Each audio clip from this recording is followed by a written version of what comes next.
j'ai fait un texte là-dessus dans le livre qui s'appelle « Le ministre et le bouffon » où je trouve que la réaction de Manuel Valls, elle a été un peu disproportionnée, qu'il y a eu un moment une espèce d'hystérisation et que je trouve que ça a libéré la parole antisémite.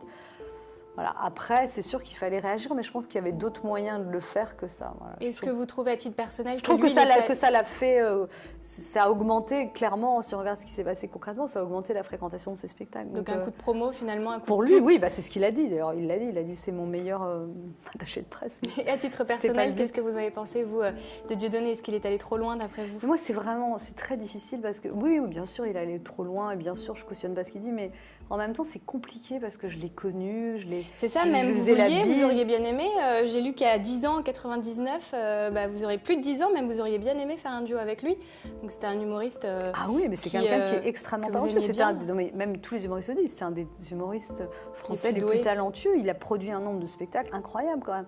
Un nouveau spectacle tous les 2 ans. Il y a des gens qui tournent 10 ans avec le même spectacle. Donc c'est quelqu'un de très créatif. C'est très dommage qu'il soit rentré dans cette espèce de spirale négative, mais bon, c'est comme ça, c'est son choix. Je veux dire, je pense qu'il a eu un moment où je me souviens d'avoir une longue discussion avec lui à Montréal quand tout ça avait commencé. On était au Festival du Rire, on a pris un petit déj, et voilà. Et puis il y avait, voilà, Bedos avait dit Dieudonné, il est camerounais, mais il est breton par sa mère, qu'il a un côté tête de mule. Mais bon, non, c'est plus quelque chose qui me fait vraiment de la peine en fait, cette histoire.